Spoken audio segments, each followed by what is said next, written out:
Boa tarde a todas e todos, sejam muito bem-vindos, né, à nossa palestra O uso da inteligência artificial na pesquisa acadêmica, o que muda com a nova portaria do CNPq, número 2664 de 2026, é uma portaria recente deste ano.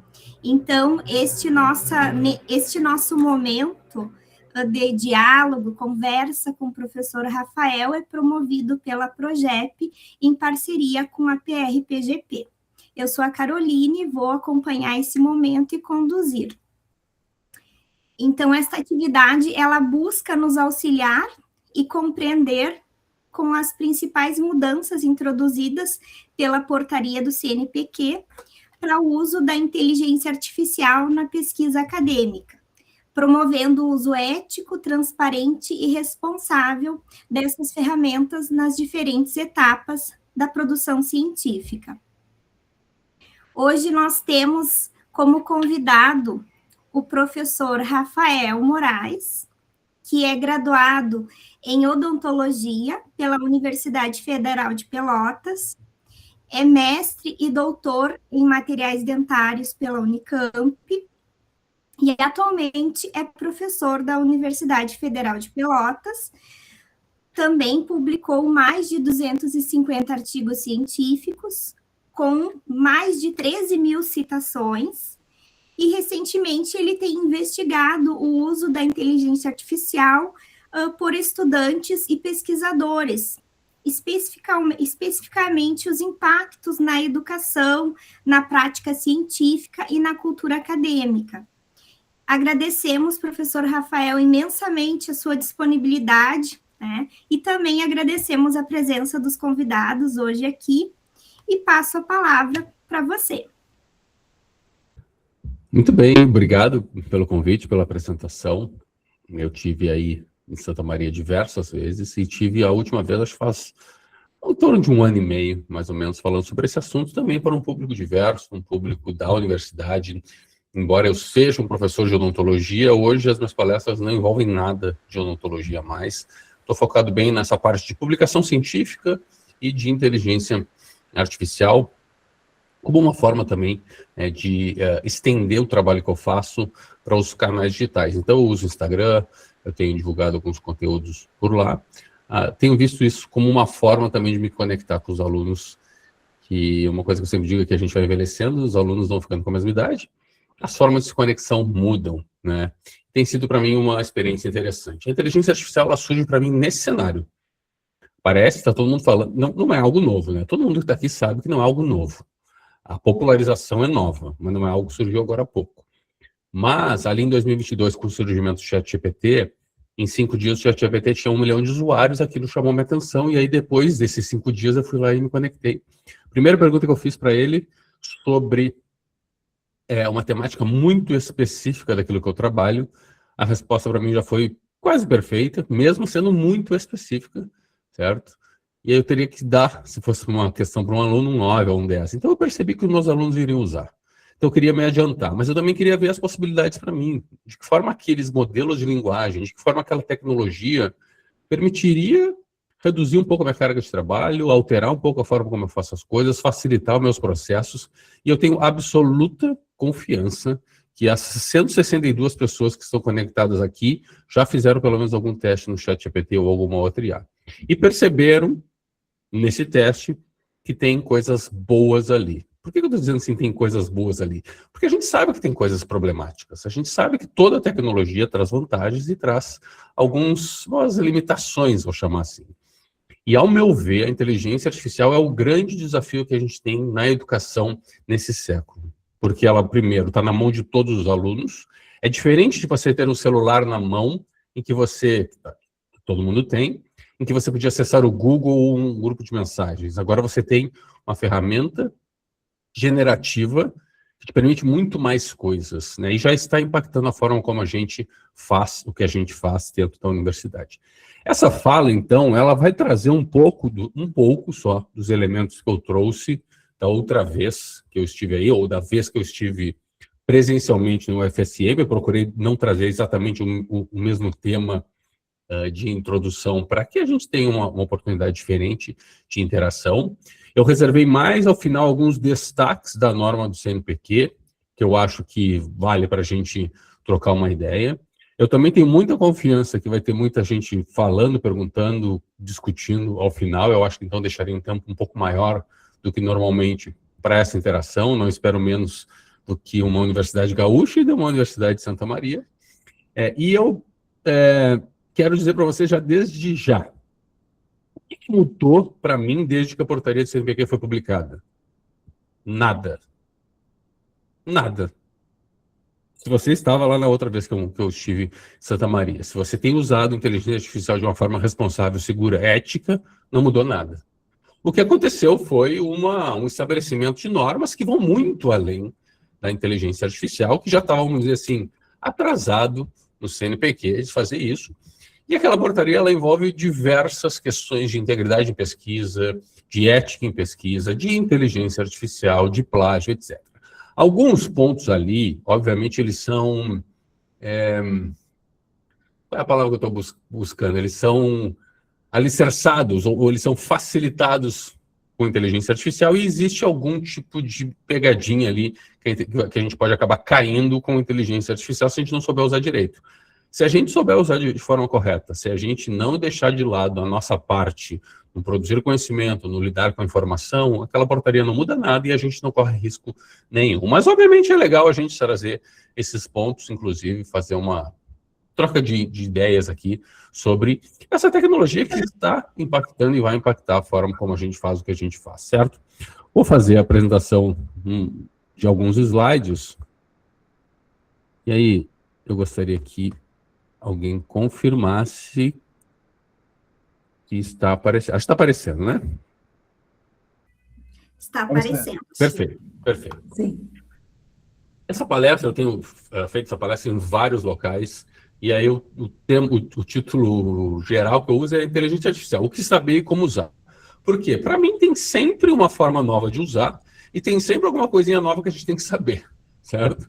De novo, eu acho que a portaria do CNPq, ela institui várias coisas, mas não muda a forma como a gente já usava. Quem usava da forma correta, não incide em nada. Quem usava da forma incorreta, de uma forma errônea, talvez agora tenha mais medo de fazer isso, certo? Então é importante que tenha esses momentos, esses marcos, mas para quem já fazia o uso correto dessas ferramentas, muda muito pouco ou nada aquela portaria. Aqui. Aqui. Passa para cá. Vou ver se eu consigo. Aqui.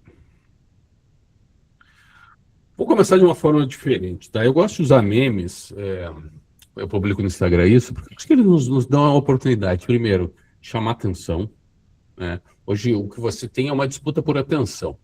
Inclusive, falando em atenção, um dos estudos, um dos artigos que embasam todo o desenvolvimento dos modelos de linguagem da IA generativa, que fazem com que essa tecnologia esteja no estágio que ela está hoje, na palma da mão de todo mundo, é um estudo que o título do estudo é All You Need is Attention, ou Attention is All You Need, que é uma brincadeira com uma música famosa.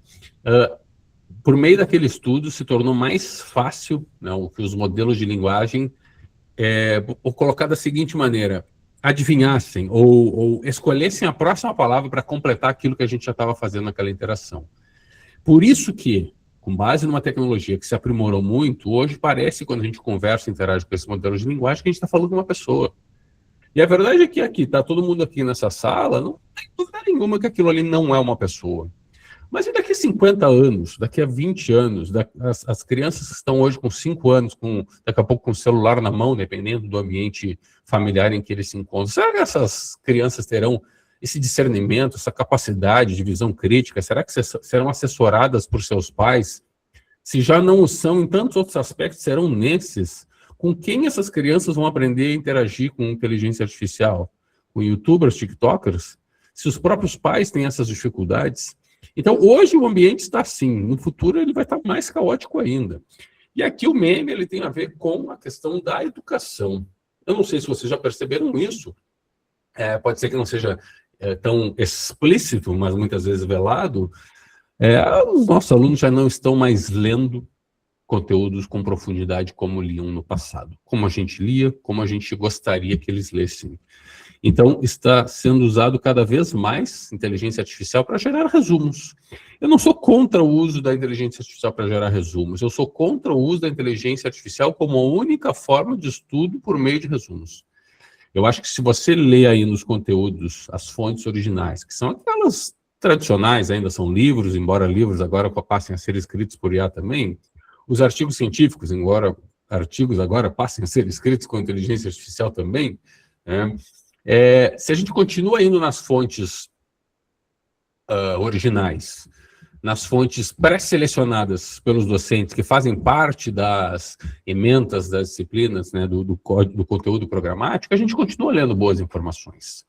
E aí, depois de posse dessa, ou de posse não, mas com base nessas nossas leituras profundas, a gente usar IA para complementar, para tirar dúvidas, para testar o nosso conhecimento, é um uso fantástico. Por que não usar? O problema é quando você pula a etapa de leitura, vai direto para o resumo, o que você realmente está aprendendo. Então, o meme era aquele ponto. Existe uma preguiça intelectual, o nosso cérebro ele é maravilhoso, ele tem uma capacidade enorme de poupar energia. Então, se eu posso ler um resumo, por que eu vou ler um PDF de 3 páginas? 3 páginas. Imagina um PDF de 50, um livro de 200, 300 páginas. Então, a gente está nesse cenário agora, de uma transição. Por enquanto, ainda está rolando uma leitura ou outra, não é tão escancarado que a inteligência artificial está fazendo a parte da leitura para as pessoas, mas, de novo, e daqui a 10, 15, 20 anos? Então, a minha reflexão aqui, ela não é nem para esse público, é mais para a gente levar isso para os nossos alunos também. Não dá para esperar alguém fazer alguma coisa sobre inteligência artificial, sobre o uso das ferramentas, enquanto a gente segue a nossa vida como antes. Eu vou dar as minhas aulas como eram antes, eu quero que os alunos façam aquilo que eu fazia. A gente tem que entender que existe uma mudança de comunicação, de contexto, de valorização, né? E até do entendimento do que é necessário ou não para se tornar um profissional. Se você resume conteúdos em IA e você tira uma nota boa para passar, por que você deixa de fazer aquilo? É a mesma coisa se você lê os slides, ou o resumo do colega e passa, por que você vai ler o livro completo depois? Porque eu estou investindo no meu futuro. A gente sabe que, de novo, o cérebro é excelente em economizar recursos. Então, a gente acaba, se não funcionasse para ser aprovado, a gente daria um passo atrás e faria um processo diferente. Então, também está nas nossas mãos a gente fazer uma primeira reflexão e depois com que conteúdos gerados por IA, resumos por IA, não sejam suficientes para aprovação nas avaliações, não sejam suficientes para a entrega de um trabalho e tirar nota 10, né? Porque senão, como é que a gente incentiva que isso não seja feito? Mas, ao sair do curso, o que fica com esse aluno? Se ele não está aprendendo, porque ele está usando apenas IA para resumir. Eu sou da área de odontologia, uma área extremamente prática. A gente ainda tem as atividades práticas que não tem como ele passar para IA, mas alguns outros cursos não, são mais afetados ainda. Então, o que vai ficar na cabeça desse aluno se os processos cognitivos foram pulados, se você não lê mais nada em profundidade, se você não tem as experiências, as práticas, o dia a dia, né? Então, o futuro vai nos dizer. Eu acho que é complicado, por isso que eu acho que é um grande desafio, tá? E a gente vai estar pegando as primeiras etapas desse desafio. Agora, tem um outro lado também, tá? A gente vai dizer para o nosso aluno que o trabalho dele parece de IA, mas ele pode nos responder que a nossa aula parece uma aula antiga, velha, a mesma aula de sempre. Como você pode usar os mesmos slides hoje, e eu falando slide, podia ser o conteúdo, tá? Tem nada a ver, pode não ser uma aula sem slides, mas é o mesmo conteúdo de 20 anos. Nada mudou? Não, é um conteúdo que está parado no tempo, nada mudou em termos de conhecimento, mas o seu entendimento daquele conhecimento mudou. Então, a gente não pode ter a mesma aula de sempre. Para um público que é diferente, para uma geração que vê as coisas, que não mantém a atenção da mesma forma. Em um cenário em que você tem ferramentas, como a inteligência artificial, que podem dar a sensação para as pessoas que sabem mais que um professor. Tá? Então, eu acho que vale a reflexão para todo mundo. A inteligência artificial é uma onda. É uma tecnologia que é considerada uma onda porque ela vai atingir todo mundo. Já atingiu uma grande parte, né? Algumas pessoas nos pezinhos, no joelho, outras submersas e outras vão estar surfando ou nadando. Então, é uma escolha nossa também. O que a gente vai fazer com essa tecnologia que já é usada por mais de 1 bilhão de pessoas por mês? 1 bilhão de pessoas por mês.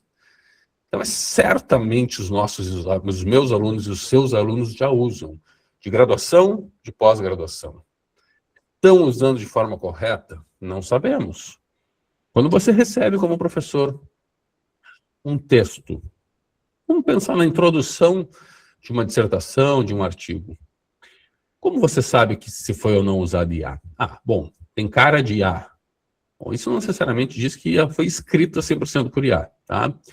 Está muito perfeitinho, está muito padronizado. Isso também, de novo, não significa que foi 100% escrito por IA. E as fontes que foram citadas?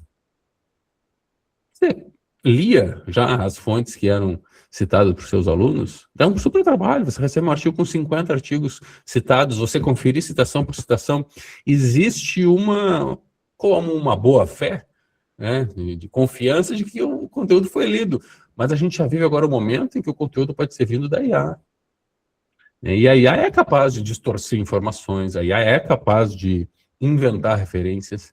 Então, o nosso papel como revisor, nosso papel como supervisor, ele está cada vez mais complexo. Inclusive, eu tenho tido dificuldade de aceitar artigos de outras revistas do exterior, né? Então, aquelas que eu ainda submeto, alguns artigos, eu ainda reviso.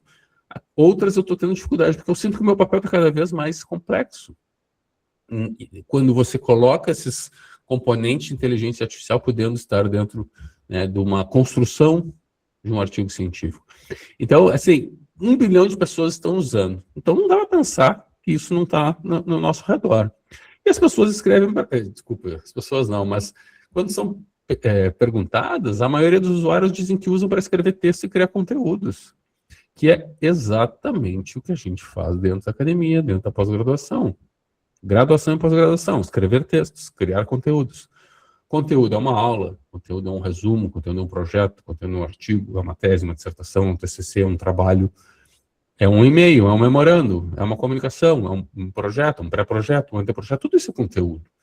Então, se pessoas comuns estão usando para isso, é óbvio que a gente vai usar para isso.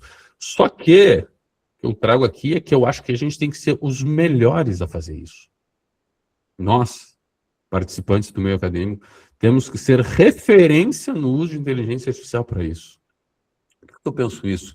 Porque nós temos, dentro da dinâmica da universidade, dentro da forma como o conhecimento ele é criado, curado e interpretado dentro dos muros da universidade, nós temos as melhores ferramentas e somos capazes de desenvolver as melhores habilidades e competências para que as pessoas possam filtrar as informações, selecionar as melhores informações que vão embasar esses conteúdos. A gente vive em 2026 com uma quantidade absurda de informações e conteúdos circulando, mas aqui vou fazer uma estatística freestyle, ok? 99%, 90% que circula é inútil. É inútil. Nós temos, dentro da universidade, o espaço e as ferramentas para desenvolver as habilidades, competências para filtrar essas informações. Se estamos fazendo isso de uma forma correta, se estamos fazendo isso da melhor forma, não sei. Cada universidade, cada comunidade vai saber, mas é importante a gente lembrar disso. Por isso que eu acho que nós temos que ser os melhores a usar as ferramentas de inteligência artificial. Porque estudantes, pós-graduandos, professores, pesquisadores e outros profissionais são criadores de conteúdo, por essência e por excelência, essa excelência que eu digo que a gente tem que trazer, tá? Não vou perder muito tempo aqui no que é IA, o que não é IA, mas eu acho que é legal a gente deixar alguns pontos marcados. O que é inteligência artificial? Você pode ir para a parte mais técnica, que está por trás, né, o que permite que isso aconteça. Eu gosto da parte mais... que você coloca um entendimento dessa tecnologia com palavras mais simples. Então, é uma tecnologia que permite a máquinas imitarem funções humanas. Por que imitar funções humanas? Vem do jogo da imitação, do Alan Turing. Se você não consegue discernir se algo foi criado por um ser humano ou por uma máquina, você considera essa máquina inteligente. É isso. Não é mesmo inteligência nossa. Não é um organismo, é um mecanismo. Mas já está difícil de discernir. Então, hoje, imagens, vídeos, textos, é difícil de você discernir se foi criado ou não por uma máquina. Então, essa máquina chegou num nível daquilo que a gente considera inteligência de máquinas, né? E com isso, você pode usar essa tecnologia para aprender e resolver problemas. Ou essa tecnologia é capaz de aprender e resolver problemas. E aí, mais uma vez, está no centro do que a gente faz na universidade. Ensino, aprendizagem e resolução de problemas. Então, o meu objetivo tem sido o quê? Mostrar como aproveitar isso com segurança, porque é óbvio que tem problemas, limitações, tem pegadinhas aqui, certo? Especialmente para quem quer simplesmente buscar um atalho na inteligência artificial, que é, eu acho, o caminho natural de pessoas, alunos, pesquisadores, pós-graduandos, que não desenvolvem o raciocínio, que não são estimulados a refletirem sobre o uso correto dessa tecnologia. Vamos usar como um atalho. Preciso de algo mais rápido, eu tenho uma ferramenta que me entrega isso. Por que eu deixarei de usá-la? Certo? Mas é óbvio que há limitações. E todas as limitações da inteligência artificial dependem do treinamento que elas receberam. E aqui tem uma parte que eu acho bem complicada, e eu não vejo um cenário nem de médio prazo isso sendo resolvido num país como o Brasil. A maioria das tecnologias, as mais poderosas, as mais capazes que a gente usa, elas não são desenhadas para o nosso país, elas não são criadas aqui. São americanas, são chinesas, são britânicas, são japonesas, ou o que seja. Vamos pegar assim, principalmente China e Estados Unidos. Vocês acham realmente que esses países estão preocupados com o nosso cenário, com o nosso contexto, com a nossa cultura, com as nossas nuances? Não estão, certo? E aí existe aquilo que é conhecido como opacidade tecnológica. Existe um treinamento desses modelos de linguagem ou de outras IAs. Você não conhece os dados que são usados nesse treinamento, isso não é divulgado, então é opaco. Então, como você faz uma avaliação crítica do que foi usado? E mesmo que se fosse divulgado, quantidade de informações, de dados usados para treinamento de um ChatGPT, do modelo de linguagem como o ChatGPT, por enquanto, está na casa de 1 trilhão. Impossível você fazer uma filtragem disso. Então, a gente compra um pacote, aceita um pacote, né, que é limitado em compreensão de contextos, nossos contextos, Pelotas, Santa Maria. Será que entendem realmente o que são essas cidades, nossa cultura? Nuances culturais ficam de lado. Julgamentos éticos, como é que você coloca uma característica humana e uma máquina? Em 0 e 1, 0, 1, a gente vai chegar aonde, realmente, em termos de ética? Verificação de fontes. Ok, o que está online hoje é acessível, mas nem tudo. Ela não consegue furar o paywall de um artigo científico que não tem acesso público, então ela trabalha com fontes de fácil acesso, e as fontes de fácil acesso são as piores possíveis. É rede social, é o que está no Google. Claro que tem coisa boa ali, mas também tem muita coisa ruim. E a questão da autenticidade. A gente já vive num cenário, assim, que nos meios digitais, a gente está no meio digital aqui, e todo mundo tem uma rede social, alguma coisa que a gente se comunica hoje, circula muito em meios digitais. E aí a gente percebe ali que existe muito pouca autenticidade, né? E a inteligência artificial, que é uma ferramenta, uma tecnologia que te permite chegar a algum resultado, que ele acaba dando uma homogeneizada na coisa. Vamos pensar assim, todo mundo escrevendo um texto e pedindo para a IA dar uma editada.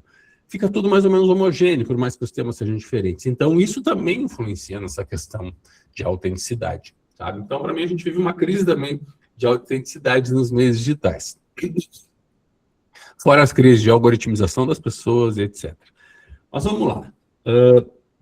Eu vejo as pessoas dizendo o seguinte: a IA é muito perigosa, porque ela tem a capacidade de alucinar, que seria, ao te entregar uma resposta, um resultado, porque o objetivo dela é te entregar esse resultado, ela é capaz de entregar até alguma coisa inventada, apenas para cumprir esse objetivo. Então, a IA é capaz de inventar, alucinar. A IA é capaz de distorcer um pouco as informações, que é o que é conhecido por microvariação. Se todo mundo abrir agora aqui o ChatGPT, fizer a mesma pergunta, desde que seja uma pergunta extensa, tá? Ninguém vai receber a resposta igual. Ela pode ser parecida, mas existe uma microvariação até para dar a sensação de que todo mundo está tendo uma interação única e exclusiva, certo? E também porque existe algum tipo de ajuste à forma que cada um já faz a sua interação com o ChatGPT, se você tem uma conta, por exemplo. Então, vamos lá. Essas são as limitações que as pessoas falam. Agora, se hoje você tem uma dúvida em saúde, eu vou pegar na minha área, tá? A área de saúde. Você tem uma dúvida em saúde sobre vacina, sobre medicamento, sobre nutrição, né, sobre um aconselhamento de saúde. Será que é melhor perguntar para uma IA, como o ChatGPT, ou perguntar para alguém num grupo de WhatsApp? Ou abrir o TikTok e buscar uma resposta ali? Ou rolar o feed do Instagram e achar alguém te oferecendo uma solução? Então, por mais que sim, essas ferramentas tenham limitações, hoje, em 2026, eu confio mais nela do que em grupo de WhatsApp, do que TikTok, do que Instagram. Porque ali há outras questões, né? Então, daqui a 2, 3 anos, a gente pode dizer, não, aquilo lá se perdeu. A IA hoje, ela inventa tudo. Ela virou o picareta que a gente encontrava na rede social, hoje é a inteligência artificial. Mas nesse momento, não. Faça uma pergunta sobre vacina, sobre a segurança das vacinas, a eficácia das vacinas, por exemplo, que é o que gera uma bastante dúvida. Sobre flúor, que é aí pegando de novo a minha área. Se você perguntar para um médico sobre flúor e para a inteligência artificial, é mais risco de você perguntar para um profissional especialista. Como que a gente pode deixar chegar nesse nível?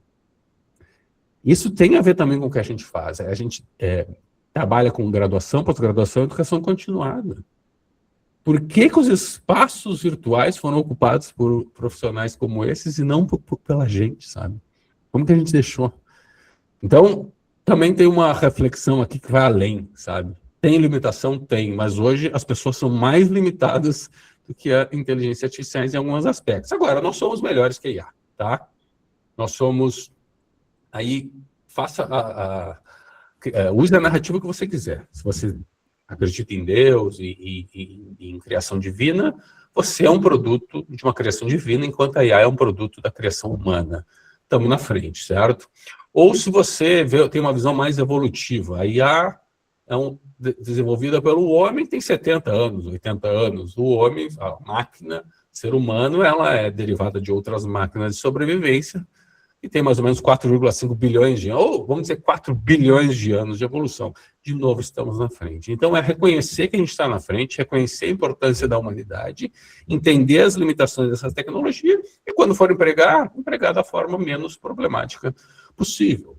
Para fazer isso, eu me inspirei, eu tenho uma tríade, que eu já mencionei em outras oportunidades, eu quero trazer agora também. Eu me inspirei no Isaac Asimov. O livro Eu, Robô, na verdade, é uma coletânea de contos que foram publicados separadamente, em determinado momento virou livro, e depois, em determinado momento, virou filme. Tá? O Isaac Asimov e o Eu, Robô, eles são conhecidos pelas 3 leis da robótica, tá? Que basicamente vão dizer a lei número 1, que um robô não pode ferir um humano, a 2, que um robô deve obedecer às ordens dadas por humanos, e que a 3, um robô deve proteger sua própria existência. É claro que tem algumas nuances ali, desde que não entre em conflito com a lei 1 e 2, etc. Eu pensei, dá para colocar isso na forma de uma tríade, de um triângulo, também que é do uso seguro e responsável da IA, que hoje, depois de alguns anos dando palestra sobre isso, eu estou colocando como os 3 princípios inegociáveis a usar a inteligência artificial. Se você coloca esses 3 princípios em prática, você lê a resolução do CNPq e você diz, não mude nada do que eu já fazia. Apenas deixa mais claro. Fala de sanções, aborda outros aspectos de integridade de pesquisa, né, mas não muda a forma como a gente a usava, se a gente usava de uma forma segura. Segura, ética, responsável, né? Então, esses 3 princípios inegociáveis a usar a IA são... deixa eu falar também o seguinte, eu tentei colocar esses 3 princípios de uma forma que novas tecnologias, novas atualizações, novas formas de uso não interferissem nisso. Não importa se a IA vai mudar, se vai ter um novo modelo, se vai ter um modelo brasileiro, se vai ter um modelo XYZ, o importante é que você consiga colocar princípios de uso que não mudem com o tempo, tá? primeiro deles é usar IA como ponte e não fonte. Aqui o uso de ponte e fonte tem a questão da, não só semântica, mas da língua, né? Em espanhol funciona bem também. Eu estava agora no Uruguai e aí era uma palestra, tá? E o puente e fuente funciona bem também. Então, lembrar que a IA é uma ponte e não uma fonte. Ou seja, ela é ponte para alguma coisa e não a fonte daquilo. Então, eu pedi uma explicação. Beleza, ela te deu, mas ela não é a fonte daquilo. Não foi ela que desenvolveu o conhecimento sobre o que é a gravidade, sobre as equações matemáticas, sobre como a biologia funciona. Ela é uma ponte para aquilo. Então, a IA é uma ponte para uma escrita melhor, mais fluida, um texto com menos erro de idioma, uma imagem mais interessante criada, um organograma, uma aula mais atrativa, um slide mais bonito, qualquer coisa que você for pensar, um e-mail escrito mais rápido, uma mensagem mais persuasiva, ponte e não fonte. Quais são as fontes? As mesmas de sempre. Os livros, os artigos, as pesquisas, as leis. O problema é quando esses conteúdos também começarem a ter uma influência tão grande da IA que a própria IA vai estar se alimentando. A fonte foi escrita por IA, a ponte para aquilo dada pela IA. Então, a gente vive um momento de transição. Mas usando como ponte, você não corre riscos, exceto se você não lê as fontes. Então, você cita algo na sua pesquisa que você não leu, a IA te trouxe isso. Você usou a ponte, mas não checou a fonte. Você menciona dados que você não tem certeza se são esses mesmo. Você usou a ponte, mas não checou a fonte. Então, se você usa como ponte, não como fonte, você confere as fontes originais, você não corre riscos. Segundo princípio negociável, você ser o especialista. Aí é ser a ferramenta do que você é especialista hoje. Você pode dizer assim, como eu, a odontologia. Eu não sou especialista em odontologia. Dentro da odontologia, eu sou especialista em materiais dentários. Olha aqui, que coisa específica, né? Mas eu percebo, ou eu vislumbro que a gente, dentro do meio acadêmico, a gente pode ser especialista em outra coisa. Especialmente quem trabalha com pesquisa, pós-graduação, educação continuada, filtragem de fontes, informações, seleção das melhores fontes de evidência, níveis de evidência. Quando você tem familiaridade com esses métodos de avaliação de evidência, você se torna um especialista em conhecimento de verdade. Porque você é capaz de chegar na raiz da coisa. Você não se encanta mais pelas narrativas, você é capaz de usar os métodos disponíveis para a verificação da veracidade ou da qualidade da evidência, da certeza da recomendação. Porque não é simplesmente ler algo e aceitar. É usar métodos que também nos permitem uma avaliação crítica daqueles conteúdos. Então, eu digo hoje que, em termos de IA, eu não sou especialista em IA, eu nem quero ser especialista em IA, eu estou fazendo uma especialização em neurocomunicação. Talvez nisso eu queira ser especialista, mas em IA não. Então, o que eu trago e ofereço aqui para uma atividade como essa? Ser especialista em conhecimento de verdade, com minhas limitações, certo? O que é conhecimento de verdade? Aquele que é criado, curado e interpretado da forma mais imparcial possível. Nem todo mundo tem essa visão, né, de imparcialidade, a importância da imparcialidade. O mais imparcial possível, ninguém é 100% imparcial.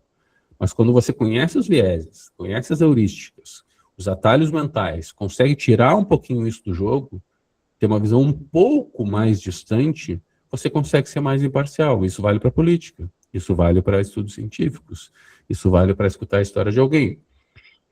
Essa definição de conhecimento genuíno, conhecimento de verdade, ela não existe. Eu criei porque eu queria algo que fosse palpável. Por que criado, curado, interpretado? Porque ao fazer pesquisa, se você usa os métodos mais imparciais possíveis para chegar nos resultados, você tem um conhecimento que pode chegar mais próximo daquilo que pode ser considerado verdadeiro.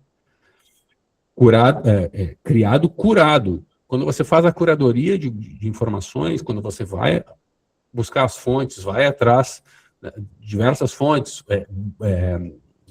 diversas informações, diversas fontes, diversos dados, e você utiliza métodos mais imparciais, você chega mais próximo do que é o conhecimento verdadeiro. E depois interpretado. Quando você faz a interpretação do que aqueles achados significam em um contexto mais imparcial possível, você se aproxima também do que pode ser considerado conhecimento de verdade. Então, são coisas que eu acho que estão no cerne do que a gente faz, mas às vezes a gente não tem as palavras, às vezes a gente não tem a definição clara do que a gente está fazendo. Tá? Para eu não fugir muito daqui, os 3 princípios: usar a IA como ponte e não fonte, a gente ainda ser o especialista, e a IA é a ferramenta, então quem entende do assunto sou eu, não é a IA. Porque se for a IA que entende do assunto, ela não vai me tornar especialista. Porque aí qualquer um que usa a IA um pouquinho melhor que eu vai ser mais especialista que eu. Tá? E o terceiro ponto, supervisão e revisão humana, são indispensáveis. É aqui que a gente crava a madeira e diz o seguinte: sou eu que estou no comando, eu não serei substituído, porque eu que estou dando as ordens. Então, no fim das contas, eu estou te dizendo o que fazer, entre aspas, assim, supervisionando o que você faz e revisando o que você me entrega. E é isso que a gente quer dos nossos alunos. Vamos pensar um cenário de pesquisa e publicação. Você quer que o aluno use a IA para facilitar o processo dele, mas que ele conheça as fontes. Você quer que ele se desenvolva um especialista na temática pelas leituras, pelas práticas, pelas experiências, e não somente porque ele sabe interagir com a inteligência artificial. E você quer que ele, ao usar essas ferramentas ou qualquer outra tecnologia, que ele supervisione, que ele revise e dê a sua cara. Isso é importante também, porque a gente vive um momento em que tem conteúdo demais que é criado em assessoria ou simplesmente criado por IA, então tem cara de IA em tudo hoje. Abre no Instagram, é cara de IA até nos posts, sabe? Até nas artes. Aí a legenda, aí os e-mails, as comunicações de WhatsApp, daqui a pouco os artigos, se já não estamos lá. Certo? Então tirar a cara de IA também é importante. Eu falo sempre que não existe Bíblia da IA, não existe um livro em que você pode buscar todas as formas que você acredita ser as mais importantes para o uso daquilo. A gente está desenvolvendo uma cultura, e se essa cultura está sendo construída, a gente tem espaço para ser protagonista. Se houvesse uma Bíblia da IA, a gente teria que apenas aceitar. Poderia questionar, mas aí seria um livro inquestionável. Não existe isso. Nós estamos construindo essa cultura. Somos capazes, na universidade, de ser protagonistas desse desenvolvimento. E não é desenvolvimento de modelos de linguagem, de algoritmos. Isso você deixa para cá. Quem é especialista nisso é a cultura de uso das ferramentas que estão populares, ferramentas de IA generativa que estão na palma da mão de todo mundo e que já estão na nossa cultura de uso, começando, iniciando. E é importante a gente lembrar o seguinte: nós estamos em 2026, ChatGPT de 2022, 3, 4 anos aí, estamos apenas no início, certo? A gente vai dar risada dessas ferramentas daqui a 5 anos, ou menos. A gente vai dizer como a gente usava aquilo e achava que era maravilhoso. É que nem, normalmente eu trago um paralelo com o videogame. Quando a gente está jogando videogame, a gente joga o que tem mais, a última versão. A gente acha fantástico. Aí lança uma versão nova, você diz, tinha limitações, mas essas limitações não estavam claras quando você jogava antes. Aí passam 10 anos, você diz, nossa, mas é muito melhor do que na minha época. Mas você achava melhor naquela época também. Então é entender, lembrar, refletir, manter na cabeça de que são limitadas, nem sempre as limitações estão claras, mas elas existem, e isso vai melhorar com o tempo. Então a gente está usando hoje as primeiras versões. Qual que é a chave para você não ter problema? Usar de forma responsável, que é os 3 princípios inegociáveis, e de forma transparente. Sim, usei e explico como. Como, por quê e qual. Se é uma pesquisa e foi usada como método, faz parte da metodologia. Assim como você usa um software, você menciona como você usa algum programa, alguma coisa, você usa um equipamento, você menciona, é parte do seu método de pesquisa. Não, eu usei só para dar uma refinada no texto, para dar uma aprimorada aqui no idioma, que não é a minha fala, para algum feedback, por exemplo. Beleza, tranquilo, isso é aceito pela literatura internacional, certo? O que não é aceito é você pedir para ela escrever você. É você jogar o seu artigo lá e dizer assim, termina ele para mim. É você abdicar de ser o especialista que está escrevendo. Tá? Então, a chave é usar de forma responsável e dizer, usei sim e para quê. Depois tem um trecho ali que eu mostro uma forma de você escrever em artigos e em teses, por exemplo. Tá? Brevemente, vou mencionar esse estudo que eu sempre menciono, ele é um pré-print, tá? Tem uma doideira acontecendo na área de inteligência artificial, que é a seguinte, é tudo tão rápido nessa área, que as pessoas não publicam mais os artigos. Elas publicam o pré-print e deu. E aí, cadê a visão externa, né? Bom, aqui ainda dá para ter alguma coisa assim, né? Algum tipo de comentário, mas para mim você virou uma coisa sem cabimento. É tão rápido, muda tanto o modelo, que se você não publica agora, não é que você não publica agora, é que se você submete a um processo tradicional de revisão por pares, que algumas áreas demoram 1, 2 meses, em outras áreas demoram 1, 2, 3 anos, quando foi publicado não foi mais sentido aquela informação. Está muito desatualizada. Então, algumas áreas que não se importam tanto com a métrica, com o fator de impacto, com o meu Lattes, que eu acho que a gente deveria ir um pouco para esse lado. Eu não digo que a gente deveria publicar só em pré-print, não, tá? Mas, de certa forma, ele nos faz algumas reflexões. Esse pré-print já está com mais de 2.000 citações, certo? E ele mostra que o melhor cenário de aprendizado é quando você combina o seu cérebro, eu estou chamando assim, tá? Eles não falaram dessa forma. O título é seu cérebro no ChatGPT, mas é quando você usa o seu cérebro e depois você complementa com IA, tá? Então, eles pedem para alunos escreverem uma redação, separam em grupos, os detalhes, alguns eu não lembro, mas não fazem tanta diferença assim. Tem 2 grupos aqui que eu quero comparar. O grupo que imediatamente tem acesso a IA e o grupo que não tem acesso a IA, tá? Qual dos dois termina a redação mais rápido? O que tem acesso a IA. O que é legal, né? E eles, com eletrodos, eles veem que esse grupo tem menos atividade cerebral. Então, por um lado, isso é legal, por quê? Porque tem tarefa que você não quer gastar tempo em fosfato, você não quer que seu cérebro entre em modo de ativação completo. Por exemplo, traduza do inglês para o português. Você está fazendo aula de inglês, você está aprendendo inglês? Bom, aí faça um processo tradicional. Não, eu só quero a tradução. Aprimora meu texto, faz um polimento no meu texto. Eu não estou, talvez, em um processo de aprendizado. Então, nesse caso, você entrega mais rápido, tem um resultado mais rápido, e você usa menos o cérebro. Beleza? No grupo que não tinha IA, demoravam mais, e o cérebro mostrava mais uso ao longo do processo. Agora, o que muda tudo é o que vem depois, a pergunta que eles fazem depois. Acho que 10 ou 15 minutos depois que eles entregam a tarefa, eles perguntam para cada um dos grupos. Me fala alguma coisa que estava escrito na sua redação. O grupo da IA não sabia responder muita coisa. O grupo que não usou IA sabia. Acho que, se eu não me engano, são 89% dos participantes, eu vou ter que dar uma recapitulada nesses dados, sabiam dizer alguma coisa. Ou seja, quem é que aprendeu alguma coisa no processo? É quem não foi direto para a IA. Então, assim, por mais que seja um estudo limitado, ele é hoje ainda a melhor evidência sobre aprendizado com IA.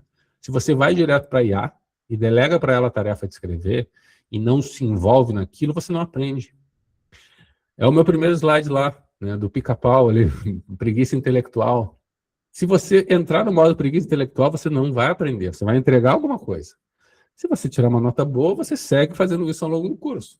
Agora, se você não tirar uma nota boa, porque de alguma forma ou de outra há uma avaliação ali, bom, talvez você faça um processo diferente. Então, se você quer aprender, você tem que ler, você tem que participar, você tem que fazer o procedimento raiz e aí complementar ele com IA depois. É isso que eu tenho passado aos meus alunos, que eu acho que é o nosso dever alertar sobre isso. Agora, nem sempre eles vão ter essa possibilidade. Tá? Eu estava até ouvindo outro dia o Marcelo Gleiser falando que, não, agora nos Estados Unidos nós voltamos com as provas teóricas escritas, não tem mais nada no computador, e eu pensei, poxa, estamos muito na frente dos Estados Unidos, né? Porque a gente nunca tirou as provas teóricas escritas à mão do nosso cenário.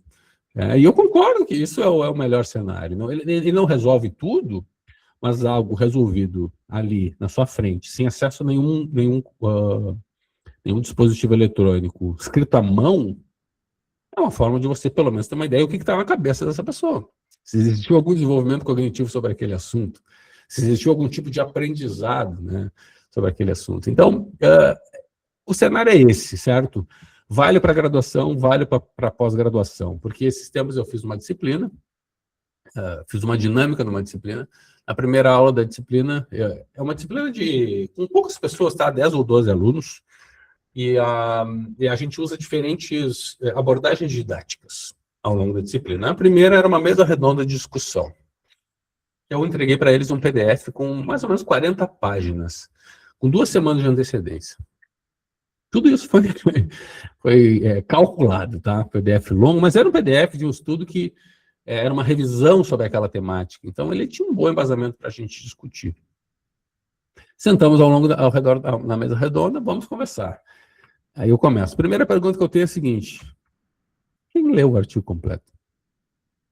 Total de 0 pessoas haviam lido. Quem é que deu uma passada? Foi pro longo, mas leu o artigo. Uma pessoa tinha lido. Quem é que colocou na IA e ficou fazendo interação, pedindo resumo? Todos os demais. Então não é só na graduação, é na pós-graduação. Porque esse aluno recebeu com 2 semanas de antecedência, mas ele tinha outras coisas para fazer, como todos nós temos. Então ele chega na véspera e ele não tem condições de ler mais o artigo de 50 páginas, porque está cansado, porque não quer, porque não está afim, porque falta motivação, porque perdeu tempo, porque tem que ser para amanhã. Ele joga na IA. Então, assim, foi criado um atalho para as pessoas deixarem as coisas na última hora e ainda assim terem a sensação de que estão aprendendo alguma coisa, de que estão lendo alguma coisa. Tá? Então, está rolando na pós-graduação também. Sobre ferramentas, não vou mostrar ferramentas, tá? Eu quero que a gente vá para a parte de discussão. Mas o que a gente tem para usar na pesquisa e na pós-graduação, no ensino, no aprendizado? Basicamente, esses tipos de ferramentas aí. Os LLMs, modelos amplos de linguagem, os agentes de IA, IAs para busca de artigos. Aqui, IA para busca de artigos, elas têm uma diferença, tá? Tem um nome específico para elas que eu esqueci agora, eu acho que é RAG, a sigla, tá? Um LLM, ele é treinado, ChatGPT, por exemplo, ele é treinado, e aí quando você interage com ele, ele te responde com base no treinamento que ele recebeu. Ok? Uma IA para buscar artigos, como SciSpace, Elicit, Consensus, ela não recebe um treinamento para te responder com base na interação. Ela é treinada para ir buscar numa base de dados a informação e te entregar.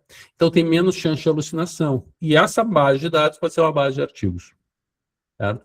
Então poderia ser um repositório institucional de teses, dissertações, por exemplo. Pode ser uma base alimentada por artigos científicos. Então, elas têm menos chance de erros, ok? Mas não elimina a necessidade da pessoa ir no artigo e ler. Por mais que elas te tragam um resumo, um geral, tem que ler. Se estão indo ler, de novo, é cada um na sua comunidade falando sobre isso. Mas a ideia é que continuem fazendo um processo de leitura completa das coisas, né? Pelo menos a gente tem que estimular isso. Existem outras IAs que são para respostas baseadas em evidência. Essas são mais para a área da saúde, certo? Um exemplo é Open Evidence. Eu acho elas interessantes, principalmente para quem trabalha com pacientes, te permite ir um pouquinho além do que você faz, sabe? Por exemplo, você é um dentista, vou pegar da minha área. Você não tem uma completa formação em farmacologia, interação medicamentosa, e você tem um paciente que você faz a anamnese, ele toma algumas medicações e tem alguns comprometimentos de saúde, que não necessariamente você conhece. Você tem hoje formas de buscar essas informações. Elas precisam ser checadas, sim, mas existe, de novo, uma chance de erro menor nessas ferramentas para você entender se existe interação medicamentosa ou não, por exemplo, ou que limitações essa patologia ou essa enfermidade poderia trazer para o meu tratamento, para uma cirurgia, para uma necessidade de uso de um fármaco ou de um anestésico com adrenalina. Só estou trazendo exemplos aqui de possibilidades clínicas, tá? Existem ferramentas que são guias de estudo, com IA, como o Notebook LM, que agora mudou para Gemini Notebook. Existem IAs para slides e apresentações. Aí aqui eu tenho um curso online, custa R$67, tá? Eu vou colocar o link no final, que é IA para aulas e apresentações, em que eu faço pontualmente aulas sobre apresentações e depois demonstrações dessas ferramentas usando os slides. Se você tem dificuldade com slides, se você acha isso chato, se você tem aulas antigas que você quer repaginar, hoje tem algumas ferramentas que te ajudam muito nisso, tá? Hoje de manhã, agora de manhã, eu estava dando uma apresentação no Canadá para um grupo. Eu recebi esse convite faz 3 semanas, tá? Eu fui participar de um evento, a minha cabeça dizia não aceita, mas ao mesmo tempo eu não podia dizer não com aquele pedido que chegou para mim, até de quem veio, mas eu não tinha aula pronta. Isso é um terror, né? Isso normalmente eu não aceito nada mais, que não tem algo fazer do zero, é terrível. O que eu fiz? Eu usei o Cloud Design e eu complementei com o Canva. E eu tenho minha apresentação ficou muito legal. Então, assim, tem facilitações hoje para você chegar em algum resultado, sendo você o especialista, sendo a IA uma ponte, você supervisionando, com menos tempo, com mais efetividade. Tem alguém fazendo alguma pergunta?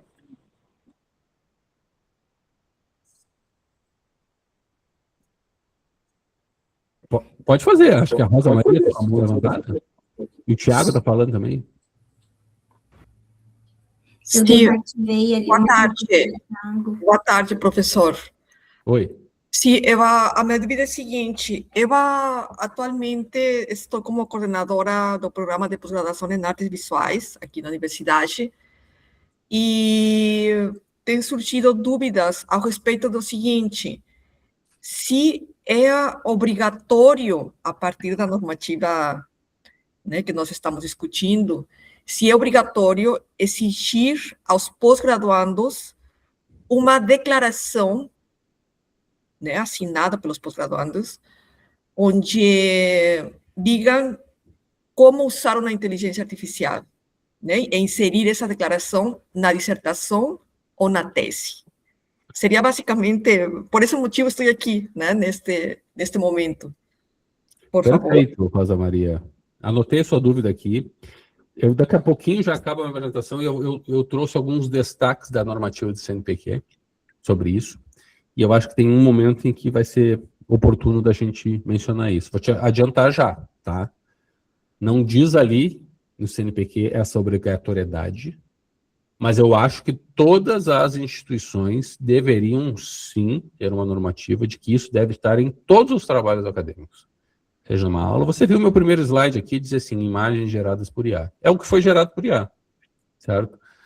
Como que hoje, numa dissertação que você fala, que você agradece bolsa, que você fala como é que foi o relatório do trabalho de campo, que você fala o software que você usou, como você fez isso ou aquilo, você não vai falar que usou IA. Eu acho que tem que falar, tá? Não é que a normativa do CNPq vai sancionar quem não fizer isso, mas, de novo, que eu falei há algum tempo, a chave é a transparência no uso, certo? Então, se a UFSM ainda não tem isso nos seus trabalhos, eu acho que deveria ter, sim, certo? Se não tem e você quer introduzir nos seus alunos, basta você colocar isso na sua dissertação, no seu TCC, trabalho ou na tese. Eu vou voltar a falar sobre isso, tá? Logo Obrigada. E aí eu abro espaço também no final para mais manifestações como essa, que eu acho que são as mais interessantes. E para finalizar aqui, então, IA para imagens e gráficos, eu vou falar brevemente aqui, ó, modelos de linguagem, interações diversas, prompts e textos em geral, qualquer um desses aí funciona bem, sempre o resultado melhor é aquele que é um modelo pago, tá? Mais importante do que você ter um prompt validado, eu disponibilizei 10 prompts aqui para vocês, beleza, vocês vão usar e tal, mas são as ideias que você traz para essa interação. É o especialista usando IA. O melhor usuário de inteligência artificial é um especialista, tá? No que você é especialista. IA para buscar artigos, eu cito essas aqui. Localizar, filtrar e priorizar publicações. Não eliminam a leitura, mas facilitam chegar lá, certo? Então, eu estou fazendo uma busca, você pode ir na sua busca tradicional, por que não complementar ela com essas ferramentas? Ou você está escrevendo a discussão do seu artigo, e você quer uma explicação de um mecanismo, alguma coisa que algum outro estudo tenha dito, que você possa citar aqui, uma explicação, algo mais aprofundado, e você não vai fazer a busca tradicional, vai lá na base de dados, colocar as palavras-chave, aí filtrar 300, 400 artigos, se você tem algo que pode te levar mais próximo de um artigo, porque você vai ler o artigo, ver se essa explicação está lá realmente ou não. Tá? Então, eu uso mais nesse sentido aí, complementação de buscas, e quando eu quero, assim, meio que algo mais, como se fosse pensar uma determinada referência que eu não lembro, elas me ajudam nesse processo. Guias de estudo, eu sugiro o Gemini Notebook, eu acho muito bom, eu vejo os alunos usando. De novo, estamos em 2026, os alunos não estudam mais como a gente estudava, então o Gemini Notebook permite você criar, a partir de conteúdos pré-selecionados, um áudio, que seria tipo um podcast, um vídeo, um mapa mental, slides, um infográfico, Então facilita o processo. Eu acho que até que eu coloquei um aqui, ó. Eu peguei um estudo que era educando os passos da inteligência artificial para educadores. Isso aqui foi feito em um clique no notebook LM. Então, ao invés de você entregar um artigo, você pode entregar um infográfico. Ou, se você quer ler algo que não é da sua área, daqui a pouco você pode ler um infográfico para ficar mais claro.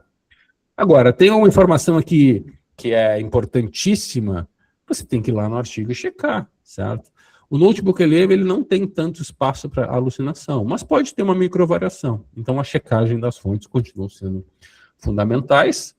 Aqui eu acabei não traduzindo ali em cima, ó, que são slides e apresentações, para criar algumas ferramentas de imagens e gráficos. Então, fica como possibilidades para vocês testarem. Já indo mais para o final aqui, uma pergunta muito corriqueira e que foi mencionada mais de uma vez na normativa do CNPq. Detectores de plágio e IA. Tá? Detecção de plágio e detecção de IA são coisas distintas, embora elas estejam se misturando. Detecção de IA seria tentar encontrar um detector que, ao colocar um texto, ele dissesse, olha, tem uma boa chance aqui de ser sido criado por IA, porque eu consigo identificar os padrões de construção de um texto que são típicos de um modelo de linguagem. A própria Anthropic, que é fabricante do Claude, ela está tentando colocar uma marca d'água, né, para os textos serem identificados. Isso porque lá na Europa eles estão requisitando. Realmente eu não sei se isso vai funcionar. Tá? Eu acho que há uma certa ilusão esse ponto, inclusive esse estudo aqui publicado há pouco, seria IA detectando IA na escrita acadêmica. Por que a maioria dos detectores, dos achados, são falsos? É porque o treinamento das IAs leva em conta alguns textos. Então você coloca lá um texto da Bíblia, um texto do Paulo Coelho, ela acha que é IA. 89% de chance de IA. Aí você vai acusar algo que foi construído 2.000 anos atrás, ou nos anos 80. Então, como você não consegue fazer um cara crachá, olha aqui, ó, olha como é de IA, é só uma estimativa, eu acho complicado. Tá? Essa questão da marca d'água ainda não está claro se vai funcionar ou não. Agora, a detecção de plágio, sim, essa funciona. Por quê? Porque você faz o cara crachá. Então, não basta dizer, 70% de chance de plágio, ou de overlapping, aqui, de sobreposição. Peraí, onde está o texto? Ele está aqui, ó, publicado num site com metadados anterior à sua publicação. Então, ele tem as mesmas palavras, ou a estrutura similar, ou ideias próximas, e isso pode ser considerado plágio. Certo? A normativa do CNPq, ela traz também uma questão de autoplágio. Tá? Vou deixar para um momento em que eu trouxe os destaques. Então, plágio é um problema, sim, mas tem uma forma infalível de você evitar isso. Tanto o detector de plágio quanto de IA, que é não plagiar. E não delegar toda a criação para IA. Se você não copia e cola o plágio involuntário, que é aquele que eu copio um trecho e me parece, isso aqui cabe no meu artigo. Aí você lê um outro artigo, isso aqui cabe no meu também. E você traz, ou você já tem um texto seu, uma metodologia parecida, e você pega toda a metodologia e coloca no seu trabalho novo, aí que é isso que eu estou chamando de plágio involuntário, aí existe um risco realmente de você cair nesses detectores. Tá? Se você não fizer isso e nem delegar toda a criação para IA, você não corre risco. Vi que o Thiago levantou a mão. Thiago, pode falar. Olá, tudo bem? Boa tarde. Obrigado pela palestra, muito esclarecedora. Eu sou professor do curso de Gestão de Turismo aqui da universidade e eu levantei a mão justamente neste momento porque eu fiquei com algumas dúvidas. É uma questão que eu, diferentemente de alguns colegas que falam, não, eu sou contra a IA, não quero recebê-la, quero ignorá-la, eu entendo que ela existe e que eu não posso... Eu preciso entender, né? Por isso que eu estou, inclusive, aqui assistindo essa sua palestra aqui. E aí, outro dia, eu fiz uma dinâmica com uma bolsista minha do grupo de pesquisa e extensão. Foi proposital, a gente não publicou esse material, mas eu fiz de propósito. Eu pedi para ela elaborar, dei os artigos, né? Fiz a busca na Scopus, entreguei os artigos, e pedi para ela fazer um texto sem usar inteligência artificial. Conferi realmente o texto estava lá, porque dava para perceber erros de ortografia, enfim, coisas que alunos cometem, inclusive até nós, professores, né? Mas o aluno comete com maior quantidade, digamos.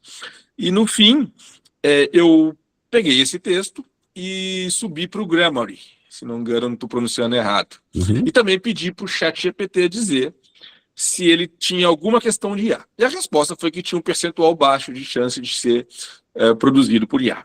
Depois eu peguei o mesmo texto e pedi para o ChatGPT só fazer uma revisão de escrita. Ou seja, eu não pedi para ele escrever no lugar da minha aluna, não pedi para escrever no meu lugar, mas eu provoquei essa situação pedindo para que ele fizesse essa revisão. E aí o texto veio, eu fiz uma mexida de novo para evitar aquelas coisas básicas, tipo os travessões, e submeti de novo e pedi para o Grammarly e para o ChatGPT refazerem a análise. E ambos disseram que eu tinha 80% de chance de ter feito o texto por IA. E aí vem minha pergunta. Se eu submeto esse texto final para um artigo científico, eu estou cometendo eu estou dentro da lei, do que a legislação permite. Como é que você visualiza? Eu não sei se fica claro onde eu quero chegar com essa discussão aqui que eu trouxe. Ressaltando, eu não publiquei isso, tá, pessoal? Só fiz um exercício para entender realmente essas detecções e até que ponto também para eu poder detectar o que os meus alunos entregam, né? A gente tem ali vários alunos com só TCC, hoje eu tenho 7, então eu preciso ter elementos para poder identificar isso. Obrigado. E não tem como a gente ler 100% e confiar todas nas citações que eles fazem. É um trabalho complexo mesmo, Tiago. Eu acho que esse tema que tu traz é bom. Olha aqui, isso aqui é um texto escrito pelo ChatGPT, que eu joguei nesse 0GPT aí, que ele me deu, assim, 63,78% de chance de ser IA. É um texto gerado pelo ChatGPT, ele me deu 2 casas decimais. Da onde vem isso? Sabe? Então, tu é acusado de IA, alguém tem que provar quando acusa. O problema que eu vejo é o seguinte, quando você submete uma revista, a revista passa num detector, o detector indica uma alta porcentagem de IA e ele não te diz que o teu artigo foi por isso, ele só te manda a resposta padrão. Eu acho que existe uma margem aí, tá? E aí esse estudo aqui mostra muito claramente que quando você usa esses modelos de linguagem, mas depois você edita, você altera, tá, o texto. Então, vamos lá, você criou com a sua aluna, aí deu uma polida nele, e aí você vai lá e edita novamente, você reduz drasticamente a chance de detecção por esses modelos, tá? Então, por um lado, tem o ônus da prova. Não, se você está me acusando, você tem que provar, e não tem como provar isso. Mas, por outro lado, tem, né, como editor, eu recebo o teu artigo. Eu acho que ele tem cara de IA. Você não diz que usou IA. Porque se você disser que usou IA lá embaixo, se for transparente, corre menos risco, né? Você se antecipa a isso. Aí a dúvida vai ser, mas ele criou o conteúdo ou ele poliu o texto? É isso que você vai escrever lá na hora da declaração, tá? Porque é mais uma etapa para você deixar as pessoas confortáveis com um texto que talvez passe num detector de IA. Esses detectores têm muito falso positivo. Então, nós não estamos ainda em nenhum cenário em que as coisas estão preto no branco. Olha, eu vou botar, que nem tem no plágio. A maioria das revistas internacionais usa o Authenticator. Hoje tem outros. Então, eles te dizem, não, Authenticate. Authenticator é do Google. O Authenticate. Então, eu vou passar no Authenticate. Se der mais de 20% de overlap, seu texto volta. E muitas vezes, eu nunca recebi isso, tá? Mas muitas vezes os autores recebem de volta o texto dizendo, olha, deu aqui um overlap significativo, mais de 30%, estou te retornando para tu modificar. Em outras situações, o artigo é negado e você nem sabe. Então, para evitar isso, sempre que usar IA, ele não pode ser o último uso. Tem que dar uma editada depois, uma mexida no texto e declarar lá o uso.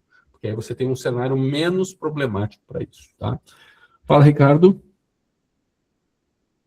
Rafael, obrigado pela palestra, bastante interessante. Eu, na verdade, eu estou assim um tanto quanto assustado, né, com o que a IA é capaz de fazer. E eu acho que ela está me deixando um pouco burro, né, porque é uma das coisas prontas sem eu precisar ler um artigo inteiro, né, eu posso pegar o resumo, enfim, mas enfim, é da maneira que a gente usa, né. Mas a minha pergunta, Rafael, é o seguinte, eu tenho um artigo de um aluno, né, pronto, feito lá na na tese, por exemplo, em português, né?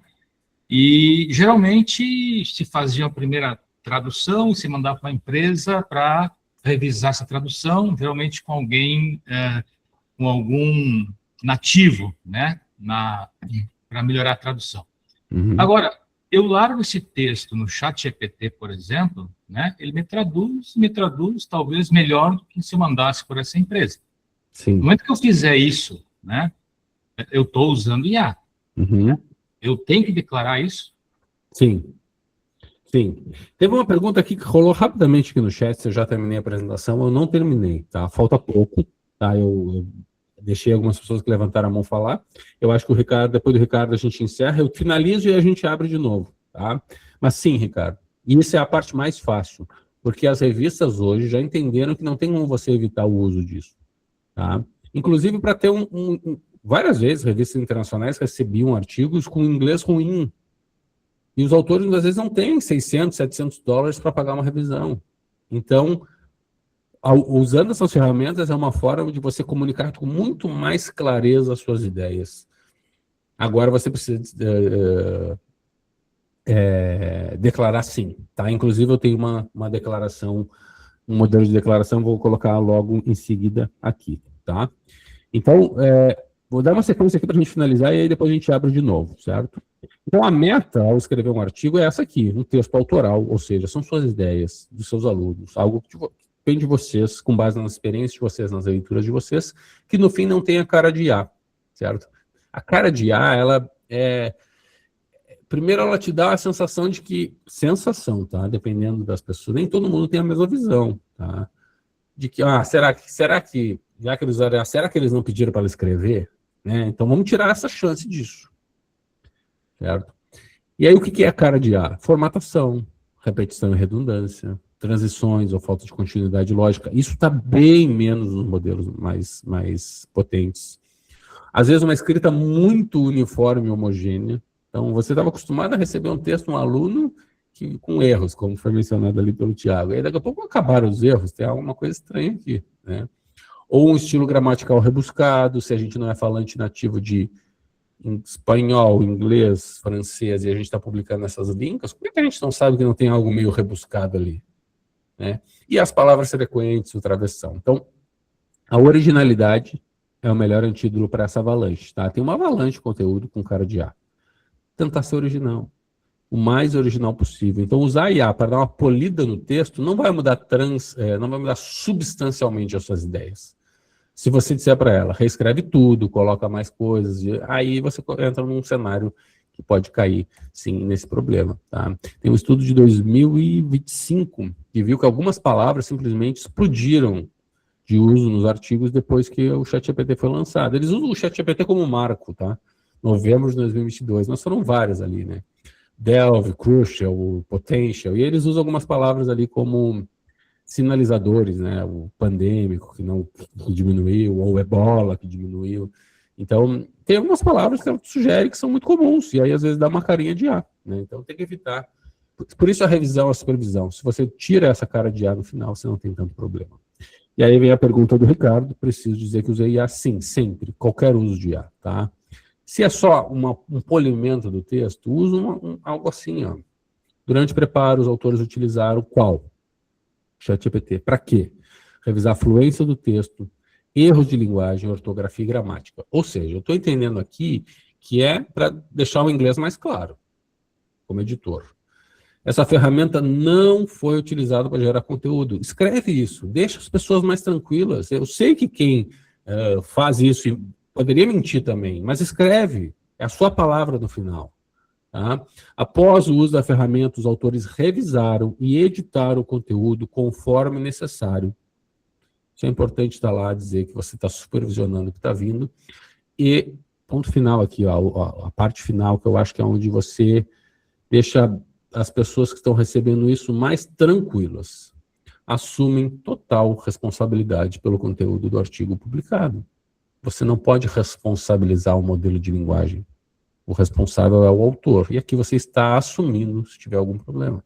É isso que a gente precisa. Se um dia lá surgiu uma ferramenta que detecta IAs que foram usadas no passado, e aí vão começar a fazer um pente fino em todos os estudos publicados. Se o teu está escrito isso, você foi transparente, seu estudo não vai ser despublicado. Estou brincando, não existe despublicação. Mas lembre dos atletas olímpicos que perderam suas medalhas. Por que eles perderam as medalhas? Porque eles guardavam as amostras de sangue, urina, sei lá, com o tempo ele chega, se desenvolve melhores mecanismos de detecção de resíduos, de pequenos fragmentos, né, de alguma coisa proibida. E as amostras estão lá ainda, eles testam de novo e dizem, você estava usando o anabolizante, vou chamar assim, e não podia me dar sua medalha de volta. Se detectar no seu texto, você não disse nada e estava usando IA, ele pode entrar nessa lista negra. Se você disse que usava, o que vão te acusar? Né? Bom, vão te acusar de ter criado todo o conteúdo. Bom, mas aí são outros pontos. Aí é muito difícil você provar isso, tá? Para imagens, essa foi a primeira imagem viral a enganar o mundo. E essa foi a primeira imagem que apavorou a comunidade científica. Obviamente foi publicado no periódico de baixa qualidade, revisão pelos pares nula. O periódico está preocupado mesmo se você pagou o boleto para publicar. E aí, a partir dali, a maioria das revistas proíbem o uso de imagens geradas por IA. Tá? Então, fique atento nisso. Mas eu fiz um organograma, eu fiz alguma coisinha. Exporta esse organograma para um Canva, um PowerPoint, um outro software de edição gráfica. A professora ali, acho que era do design gráfico, né? De repente ela pode indicar alguma coisa. Edita, tira a cara de IA. Aí, então, você usou um template de IA, mas no final é a sua obra, tá? Por exemplo, algum fluxograma. O fluxograma criado por IA vai inventar alguma coisa? Se você revisa, qual o problema dele ser criado? Mas, já que não pode, você exporta para um Canva da vida e depois exporta em PNG, em TIFF, em qualquer formato que a revista aceita. Tome cuidado com aquela cara de IA. Essa imagem aqui, além desse pênis gigantesco no rato não existir, as palavras escritas ali simplesmente não dizem nada. Tá? Então era um artigo ridículo, era um artigo que passou porque a revista era fraca e não estavam nem aí para a ciência e sim para o dinheiro. Então, nas revistas mais robustas, isso não vai acontecer. Mas para tirar isso da jogada, eles já proibiram. Tá? Uma hora isso vai mudar. Mas, por enquanto, não dá para gerar imagens por IA. Exceto se faz parte da metodologia, por exemplo. Estou mostrando imagens de IA para saber se as pessoas sabem ou não. Bom, é metodologia, tá? Alguém pode acessar o meu conteúdo? Vamos lá, galera. A gente usa Google, a gente usa Gmail, a gente usa WhatsApp, a gente usa Instagram, alguns usam TikTok, Facebook, nuvem, Google Drive, Dropbox, iPhone, Samsung, MacBook. Você tem dúvida que alguém pode acessar o conteúdo? É claro que pode. A nossa vantagem, o que nos protege, é a nossa irrelevância. Tá, mas e o meu conteúdo, ele pode ser compartilhado de alguma forma? Até pode. Então, qual que é a sugestão aqui? Nunca coloque o artigo inteiro. Vai por partes, vai por etapas. Assim, você evita com que a construção inteira esteja lá. Tá? E se é conteúdo de terceiro, você é banca, você é revisor, você está dando um parecer no projeto, nunca coloque o trabalho dos outros na IA. Eu tenho muita confiança de que estão fazendo isso, sem dizer, tá? Mas isso é uma má prática, inclusive está ali na normativa do CNPq. Está treinando a IA? É claro que está. Tá? Não quer treinar? Eu chamo isso aqui de efeito placebo. Você vai em configurações, controlar dados, melhorar o modelo para todo mundo e desativa. É placebo. É só para você se sentir melhor. Porque vai continuar melhorando para todo mundo, sim. Porque assim, vamos lá, quem é que lê os termos e condições do ChatGPT, do Instagram, do WhatsApp? Ninguém. Ninguém tem tempo para isso, a gente aceita. Então, a nossa irrelevância é o que nos protege, tá? E se você não quer que o seu modelo de linguagem, principalmente o ChatGPT, seja chato, sabe? Fica repetindo, fica te elogiando. Nossa, que ideia maravilhosa. Ai, parabéns. Eu não gosto disso, tá? O que eu faço? Eu fui lá em personalização, estilo e tons, ao invés do padrão, eu boto no eficiente. Eficiente, conciso e simples. E tem outras personalizações ali que você pode fazer, tá? Agora, algumas partes extraídas da portaria do CNPq para comentários finais e aí a gente abre para o público, tá? Vocês vão ver E não muda em nada o que a gente falou até agora, que é basicamente o que eu já falava antes sobre o uso de IA, tá? Primeiro, essa portaria está muito na cara que não é uma portaria de IA, é uma portaria de integridade científica, e aí, claro, inteligência artificial entra nesse aspecto. Quem é o público da portaria? Aqui é institui regulamento, a política de integridade científica, garantir a integridade da atividade científica apoiada pelo CNPq. Educação, prevenção, apuração e sanção. É isso já precisava ter sido feito, só demorou. Se aplica a todo mundo, porque, olha lá, usuários do plataforma Lattes. Então, todo mundo que tem Lattes se aplica a isso, certo? Aí eu estarei algumas coisas aqui que são importantes, ó.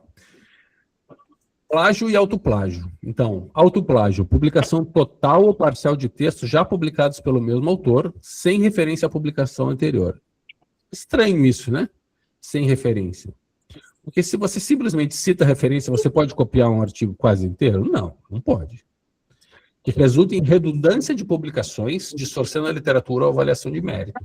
Aqui, tem uma parte filosófica aqui, que não é muito claro como vai ser visto isso. Esse é o cenário de um grupo de pesquisa em que publica 10 artigos no ano. No primeiro artigo ele trocou uma coisinha e testou de novo. No segundo ele troca 2 coisinhas e testa de novo. 3 coisinhas. É tudo original ou é autoplágio? Então tem uma parte filosófica aqui, certo? Como que você evita o autoplágio? Evitando projetos muito parecidos e copia e cola de um projeto anterior seu, de um artigo anterior seu, tá? O plágio, aí sim, a gente já falou sobre isso. Resultados, conclusões, textos, ideias, como se fossem seus, sem referência adequada. Mas não basta fazer referência. Não basta copiar o trecho de alguém e citar no final a referência. Ah, então eu citei, não é plágio. Não, é sim, porque você pegou a estrutura inteira. E outra, quem é que avalia plágio hoje? Não é pessoas, é inteligência artificial. Se é inteligência artificial ela consegue ver estrutura parecida com algo que já está publicado, ela pode considerar plágio, tá? E aí, claro, onde é que está esse plágio? Está no método? Poxa, tranquilo, é um método que outras pessoas já usaram, o editor não vai te penalizar. Agora, se você enxerga um plágio, uma sobreposição no resultado, em tabelas, aí começa a ficar estranho. Tá? Eu já recebi artigos ao mesmo tempo, não, eu recebi um artigo para revisar, ao mesmo tempo em que eu vi que tinha um outro muito parecido para publicar em revista. Não são autores brasileiros, tá? Eu escrevi para o editor. E aí, realmente, o que tu tinha era 90% do artigo era o mesmo. E aí, isso é autoplágio, certo? Mas, a princípio, eram artigos diferentes, porque eu tinha uma coisinha que mudava ou outra. Então, eu acho que ainda é algo em desenvolvimento, esse entendimento, tá? Agora, o autoplágio é considerado uma infração grave, enquanto o plágio é considerado gravíssimo. Então, existe aqui uma dosimetria diferente. Outro ponto que eu destaquei aqui, ó, confidencialidade. Sigilo sobre dados, informações e procedimentos obtidos em razão de atividade científica, com vistas à proteção da inovação e do compartilhamento responsável. O que aqui, para mim, tem a ver com IA? É você pegar coisas dos outros. Então, você é revisor, você é avaliador, você está dando parecer, você é de uma banca e joga na IA. Você está infringindo a confidencialidade científica. Tá? Então, não faça isso. Como eu faço hoje revisão de artigo com IA? Abro o artigo de um lado, abro o meu Word do outro lado. Estou lendo o artigo, estou aqui escrevendo bem bruto, sabe o que eu penso. Antes eu fazia em inglês, agora eu faço direto em português. Às vezes eu faço em áudio, tá? Os nossos comentários. E aí eu peço para a IA só pegar o meu texto, o que eu escrevi, as minhas considerações, e ela dá uma aprimorada em termos de hierarquia, de clareza, sem mudar o conteúdo, e transformar para inglês, por exemplo. Então, em 1 hora, 1h30, eu faço uma revisão que antes me demorava 3, 4 horas. Só pensando nas palavras em inglês, em como eu vou começar, como eu vou terminar, certo? Nunca joguei um artigo dentro da IA. Eu sei que as pessoas fazem isso, mas eu nunca fiz. Eu acho que aqui entra em confidencialidade. Como você prova que isso aconteceu? Bem difícil, tá? Teria que ter um acesso privilegiado.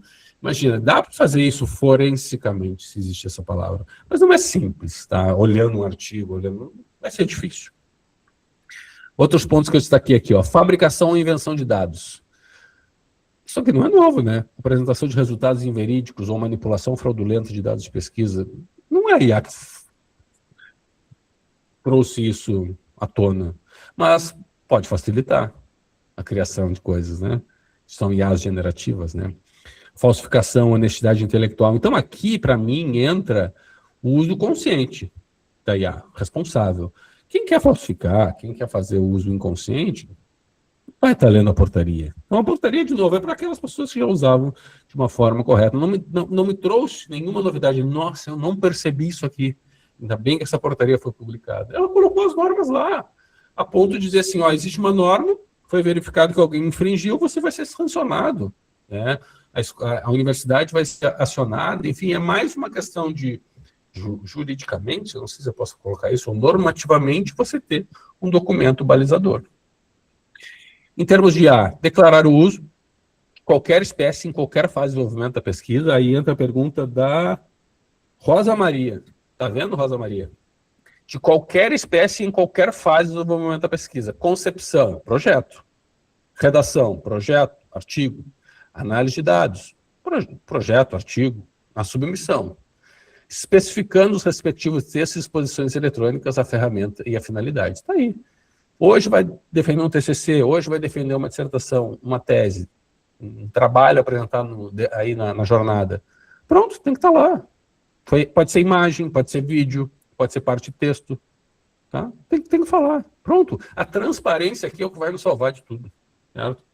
Aí diz que é vedada a submissão de conteúdo de IA como se fosse autoria humana. Como tem gente publicando livro por aí, livros ridículos de IA, mas é o quê? Se tem público que compra, né? Sendo os autores integralmente responsáveis pelo conteúdo final, inclusive por eventuais plágios ou imprecisões geradas pela IA. Então, de novo, é a supervisão. Você não pode depois dizer que, eu não percebi que o ChatGPT fez isso. Não tem como responsabilizar a IA. Quem responsabiliza é quem assina é você. Você vai no médico, ele te faz um exame, ele faz uma bateria de exames, chega um diagnóstico, ele diz assim, nossa, fui assessorado pela IA, aqui chegamos num plano de tratamento. E aí, em determinado momento, se percebe que houve um erro lá na análise da IA. Não tem como você processar a fabricante do modelo do algoritmo, você vai processar o médico pelo erro. Então é isso, é a responsabilização do especialista, do usuário, do profissional. Certo? E aí tem o item E aqui, que a gente já mencionou, vedada a inserção de materiais de terceiros em ferramentas de IA, né, aí para qualquer coisa, e responsabilidade integral pelo conteúdo final, inclusive por eventuais plágios ou imprecisões geradas pela IA. Isso já acontecia. Você era responsável pelos plágios ou por problemas. Você continua sendo. Só entenda que agora a IA pode gerar alguns novos problemas que antes não estavam tão claros. Tá? Para finalizar, esses foram os destaques que eu peguei de IA dentro da normativa do CNPq. Eu queria mostrar esse vídeo aqui, que eu acho que ele nos ajuda a fazer uma reflexão. Tá? Importante também com os nossos alunos. Esse vídeo é o seguinte, a pessoa coloca uma imagem no ChatGPT e pede para replicar a imagem sem mudar nada. Aí ela pega a imagem replicada e pede de novo, replica sem mudar nada, replica sem mudar nada. E faz isso 100 vezes, tá? O resultado é esse.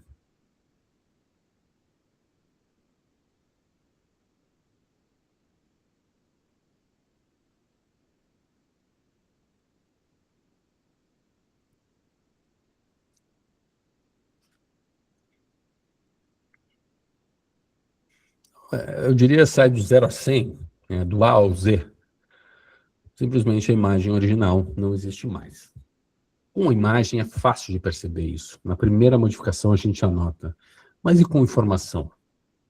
Se o nosso aluno ele não está lendo o artigo, ele está pedindo um resumo para IA, como que ele sabe que não tem uma modificaçãozinha ali? Não sabe. Você não está lendo?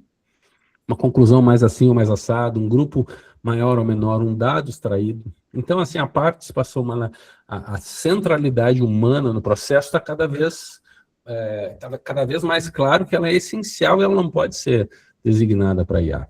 Tá? Então, essa microvariação, que eu já tinha mencionado, ela pode acontecer com informação também. Só que na imagem é fácil de ver, no texto não. Então, não é apenas sobre o que a IA te mostra, mas também sobre o que ela altera, do que ela modifica, sem que você perceba. Você só vai se perceber se você for na fonte original. Então, usar IA sem visão crítica exacerba problemas que a gente já tem e ainda cria alguns problemas novos. E, ao meu ver, aqui, eu já vou voltar. Ao meu ver, o futuro depende de pessoas engajadas com o uso responsável da tecnologia. Esse é o curso, que é para montar aulas e apresentações com a ajuda da IA, é um curso direto ao ponto, tá? Eu vou colocar o link no chat para a gente encerrar aqui a apresentação, mas eu convido vocês a conhecerem, tem todas as informações do curso na página, tá? Então, ao meu ver, se o futuro depende de pessoas engajadas com o uso responsável da tecnologia, é dentro da universidade que a gente tem um espaço para construir isso. Obrigado pela atenção de vocês, vamos para a parte de discussão.